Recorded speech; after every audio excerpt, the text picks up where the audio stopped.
తెలంగాణ రాజకీయాలు హామీల యుద్ధంతో వేడికాయి. కొత్తగా బాధ్యతలు చేపట్టిన తెలంగాణ బీజేపీ అధ్యక్షుడు రామచంద్రరావు సీఎం రేవంత్ రెడ్డికి రాసిన తన తొలి లేఖతో కొత్త వివాదానికి తెరతీశారు. అసెంబ్లీ ఎన్నికల ముందు కాంగ్రెస్ ఇచ్చిన 6 గ్యారెంటీలను నెరవేర్చలేదని, 100 రోజుల్లో అమలు చేస్తామని చెప్పి 20 నెలలు గడిచినా ఒక్క హామీ కూడా నెరవేర్చలేదని విమర్శించారు. ముఖ్యంగా 63 అనుబంధ హామీల అమలు కోసం ఆయన డిమాండ్ చేశారు.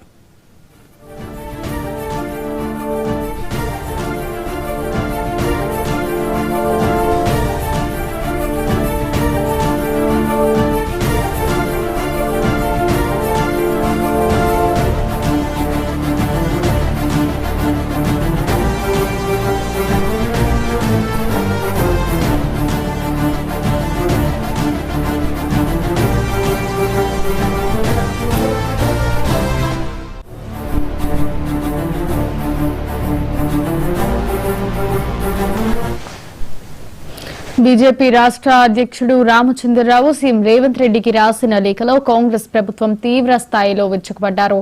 ఉచిత బస్సు ప్రయాణం మినహా ఏ ఒక్క హామీని కూడా కాంగ్రెస్ నిలబెట్టుకోలేదని ఆగ్రహం వ్యక్తం చేశారు. 6 గ్యారెంటీలు, వాటికి అనుబంధంగా ఇచ్చిన 63 హామీలను వెంటనే అమలు చేయాలని డిమాండ్ చేశారు. హామీలు నెరవేర్చే వరకు కాంగ్రెస్ ప్రభుత్వాన్ని వెంటాడుతానని, ప్రతి అణువు నిలదీస్తానని హెచ్చరించారు.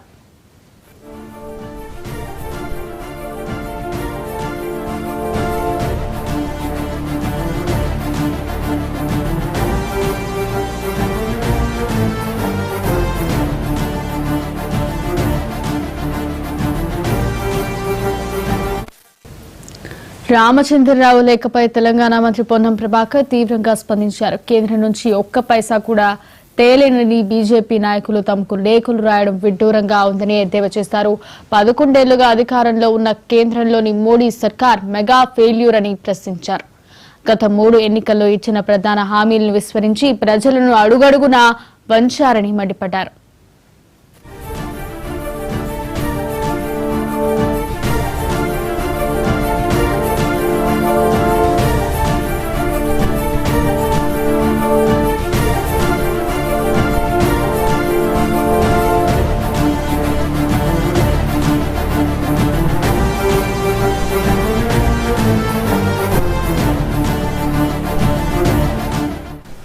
పొన్నం ప్రభాకర్ మాట్లాడుతూ బీజేపీ వాగ్దానాలతో ఉదరగొట్టడం, మత విద్వేషాన్ని రెచ్చగొట్టడం, అబద్దాలను ఆవిష్కరించడం తప్ప చేసిందేమీ లేదని విమర్శించారు. రైతులు, యువకులు, మహిళలు, పేదలు, ఎస్సీ, ఎస్టీ, బీసీ, మైనార్టీ వర్గాలను వంచిన చరిత్ర బీజేపీదని ఆక్షేపించారు.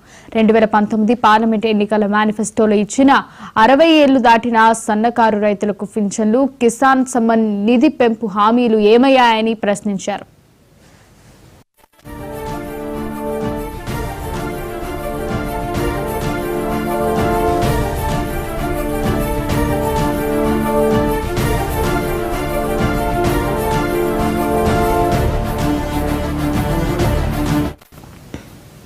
గత 10 ఏళ్లలో తెలంగాణకు కేంద్రం నుంచి ఒక్క రూపాయి కూడా రాలేదని మంత్రి పొన్నం ప్రభాకర్ ధ్వజమెత్తారు. రాష్ట్రం నుంచి 8 మంది బీజేపీ ఎంపీలు ఉన్న నిధుల విషయంలో ఏం చేశారో చెప్పాలని డిమాండ్ చేశారు.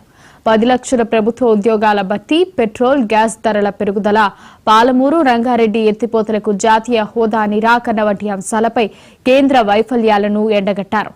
మోడీ హయాంలో ప్రజల జీవన ప్రమాణాలు మెరుగుపడలేదని ఆగ్రహం వ్యక్తం చేశారు.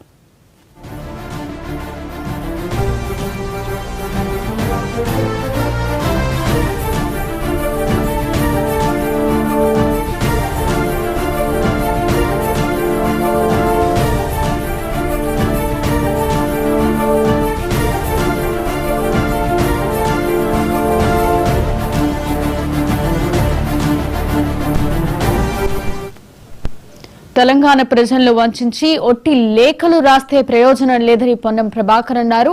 రామచంద్రరావు దమ్ముంటే ప్రధాని మోడీకి లేఖ రాసి ఎన్నికల్లో ఇచ్చిన హామీలను నెరవేర్చాలని డిమాండ్ చేశారు. 1.5 ఏళ్ల క్రితం ఏర్పాటైన ప్రజాప్రభుత్వం అప్పుడే అన్ని చేసేయాలని లేఖలు రాస్తే దుడ్డి వేషణ అని అద్దం పడుతోందని ఆయన ఘాటుగా విమర్శించారు. ఇక ఇదే అంశానికి సంబంధించి మరింత సమాచారం మా ప్రతినిధి హరికృష్ణ అందిస్తారు. హరికృష్ణ, చెప్పండి. బీజేపీ నూతన అధ్యక్షుడు రామచంద్రరావు రాసిన లేఖపై మంత్రి పొన్నం ప్రభాకర్ ఫైర్ అవుతూ కూడా 4 పేజీల లేఖను విడుదల చేయడం అయితే జరిగింది. 11 ఏళ్లుగా కేంద్రంలో అధికారంలో ఉన్న బీజేపీ దేశ ప్రజలను అడుగడుగునా వంచింది.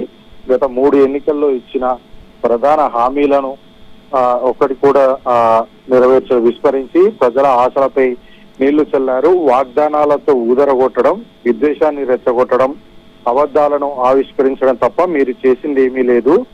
రైతులు, యువకులు, మహిళలు, పేదలు, ఎస్సీ, ఎస్టీ, బీసీ, మైనార్టీ ఇలా అన్ని వర్గాలను వంచిన చరిత్ర మీది. మీ వైఫల్యాలు చెప్పుకుంటే రామాయణం అంతా, వింటే భారతం అంతా.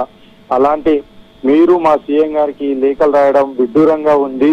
గురువింద సామెతను గుర్తు చేసే విధంగా ఈ లేఖను నవ్వు తెప్పిస్తుంది. ఈ 60 లేఖను రాయడం విడ్డూరంగానే గురువింద సామెతను గుర్తు చేసే విధంగా మీ లేఖ నవ్వులు తెప్పిస్తుందంటూ 60 ఏళ్లకు దాటిన చిన్న సన్నకారు రైతులకు నెలకు పింఛన్ ఇస్తామని చెప్పేసి 2009లో హామీ ఇచ్చారు. ఆ హామీ ఇప్పటి వరకు అమలు చేశారా? ఎంతమందికి రైతులకు పెన్షన్ ఇచ్చారు? ఆ ఏడాదికి పంట పెట్టుబడి సాయం కింద 6,000 రూపాయలు కిసాన్ సమ్మాన్ నిధిని పెంచుతామని ప్రగల్భాలు పలికారు. పెంచిన పాపాన పోయారా? తెలంగాణ కోసం వందలాది మంది విద్యార్థులు బలిదానం చేస్తుంటే తెలంగాణ ఇవ్వడాన్ని పార్లమెంట్ లో ప్రధాని మోడీ తప్పుపట్టడంపై మీ స్టాండ్ ఏంటి? దాన్ని తప్పు అంటారా? సమర్థిస్తారా? తెలంగాణకు 11 సంవత్సరాల్లో ఏం చేశారు? తెలంగాణకు 1 రూపాయి రాకపోతే మీరు కానీ ఈ రాష్ట్రంలో ఉన్న 8 మంది బీజేపీ ఎంపీలు, 2 కేంద్ర మంత్రులు ఏం చేశారు? ఆ కేంద్ర ప్రభుత్వంలో 10 ఏళ్ళు అధికారంలో ఉన్న మీరు 10 లక్షల ఉద్యోగాలు భర్తీ చేస్తామని హామీ ఇచ్చారు. ఇప్పటి వరకు ఎన్ని ఉద్యోగాలు భర్తీ చేశారు? ఇప్పటికీ 10 లక్షల ఉద్యోగాలు అదే విధంగా ఖాళీగా ఉన్నాయంటూ కూడా బీజేపీ పార్టీపై ధ్వజమెత్తారు. అంతేకాకుండా 11 ఏళ్లలో దేశంలో ఒక్క రేషన్ కార్డు ఇవ్వని దుస్థితి మీది కాదా? పైగా దేశంలో 1,30,00,000 మందికి రేషన్ బియ్యం ఎగ్గొట్టిన పాపం మీది కాదా అంటూ కూడా ఆయన లేఖల్లో పేర్కొనడం జరిగింది.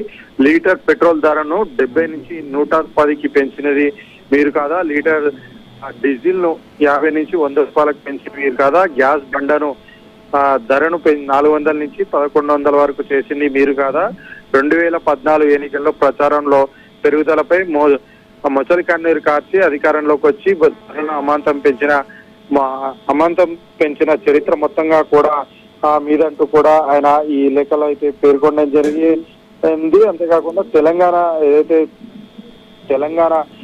రావడం వల్ల బీజేపీ ప్రభుత్వం రావడం వల్ల తెలంగాణ 2 రకాలుగా నష్టపోయింది. ఒకవైపు మీ విధానాల వల్ల తెలంగాణ ప్రజలు నష్టపోతుంటే విభజన హామీలను నెరవేర్చకుండా తెలంగాణ ప్రజలను దగా చేసింది మీరు కాదా? కాజీపేటకు రావాల్సిన 20,000 కోచ్ ఫ్యాక్టరీని గుజరాత్ కు తరలించుకుపోయి తెలంగాణ పొట్టన కొట్టింది మీరు కాదా? ITI-R ను రద్దు చేసి యువతకు అన్యాయం చేసింది మీరు కాదా? పాలమూరు రంగారెడ్డి ఎత్తిపోతలకు జాతీయ హోదా ఇవ్వకుండా మీనం వేషాలు లెక్కిస్తుంది మీరు కాదా? పోలవరం ముంపుతో సంబంధమైన 5 పంచాయతీలను ఏపీలో విలీనం చేసి భూములను ఏపీకి అప్పగించింది మీరు కాదా అంటూ కూడా ఆయన పేర్కొనడం జరిగింది. మూసి ప్రక్షాళన కోసం మోడీ సర్కార్ ఇప్పటి వరకు 1 రూపాయి కూడా మంజూరు చేయలేదు. దీని విషయంలో కూడా ఎట్లాంటి స్పందన లేదు. కానీ గంగా ప్రక్షాళన కోసం మోడీ ప్రభుత్వం మాత్రం గత 8 ఏళ్లలో 10,000 కోట్ల పైగా ఖర్చు పెట్టిందంటూ కూడా ఆయన విమర్శించాడు. ప్రధానంగా హైదరాబాద్ బెంగళూరు, హైదరాబాద్ వరంగల్, హైదరాబాద్ విజయవాడ, హైదరాబాద్ నాగ్పూర్ రూట్లలో ఇండస్ట్రియల్ కారిడార్, డిఫెన్స్ కారిడార్ ఏర్పాటు అన్నారు, కాలేదా అని చెప్పేసి కూడా ఆయన ఆ లేఖలో ధ్వజమెత్తారు. అంతేకాకుండా కృష్ణా జలాలకు సంబంధించి కూడా ఇవి కృష్ణా గోదావరి జలాల్లో వాటాలు తేల్చకుండా ఇంకా నాన్స్తున్నది 2 రాష్ట్రాల మధ్య ఇంకా వైర్యం పెంచేందుకు ఆజ్యం పోస్తున్నది మీరు కాదంటూ కూడా ఆయన ఆ లేఖలో పేర్కొనడం జరిగింది. సిరిసిల్లలో మెగా పవర్ క్లస్టర్ ఏర్పాటును పట్టించుకున్నది కేంద్రం కాదా? తెలంగాణకు IAM ఇవ్వకుండా మోసం చేసింది మీరు కాదా? తెలంగాణలో వెనుకబడిన జిల్లాలకు ఇవ్వాల్సిన BRGF నిధులు ఇవ్వకుండా ఎగ్గొట్టింది మీరు కదా? ఇట్లా మొత్తంగా 4 పేజీల లేఖ విడుదల చేస్తూ కూడా ఆ తెలంగాణను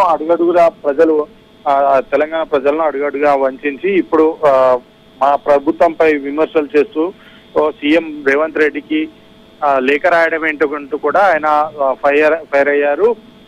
మొత్తంగా ఓవరాల్ గా కాంగ్రెస్ ప్రభుత్వం అధికారంలోకి వచ్చిన తర్వాత అన్ని కూడా రాష్ట్రం స్వయం శక్తితో రాష్ట్ర యొక్క ఫండింగ్ తోనే ఈ యొక్క కార్యక్రమాలన్నీ జరుగుతున్నాయి. కేంద్రం నుంచి ఎటువంటి సాయం అందలేదు. అంతేకాకుండా తెలంగాణకు ఏదైతే విభజన హామీలకు సంబంధించి నిధులు కానీ సంబంధించిన ఫ్యాక్టరీలు కానీ రావాల్సిన విభజన హామీలు నెరవేర్చకుండా కేంద్ర ప్రభుత్వం నీరు కారుస్తుందంటూ కూడా మొదటగా మీరు ఈ విషయాలపైన కేంద్రాన్ని ప్రశ్నించి ఆ తర్వాత రాష్ట్ర ప్రభుత్వాన్ని ప్రశ్నించాలని చెప్పేసి కూడా ఆయన ఈ యొక్క లేఖలో అయితే పేర్కొనడం జరిగింది. రాష్ట్రంలో దాదాపు 8 మంది ఎంపీలు 2 కేంద్ర మంత్రులుగా ఉన్నారు. వారు తెలంగాణ రాష్ట్రానికి ఇప్పటివరకు ఎన్ని నిధులు తీసుకొచ్చారో లెక్క చెప్పాలి అని చెప్పేసి కూడా ఆయన బీజేపీ పార్టీపై ఫైర్ అయిన పరిస్థితి అయితే ఉంది. మొదటగా బీజేపీలో అధికారంలో ఉన్న కేంద్ర ప్రభుత్వాన్ని ప్రశ్నించి ఆ తర్వాత రాష్ట్ర ప్రభుత్వానికి ప్రశ్నించే హక్కు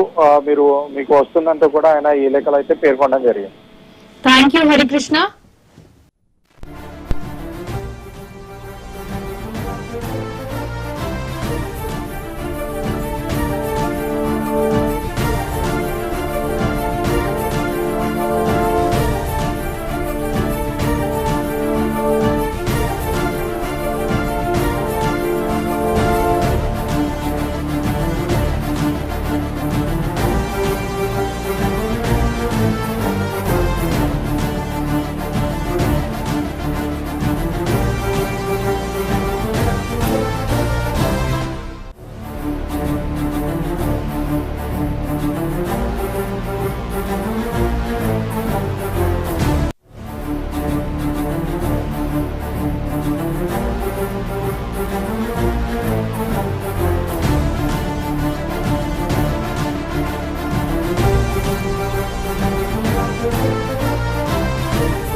బులెటిన్లో షార్ట్ బ్రేక్ తీసుకుందాం.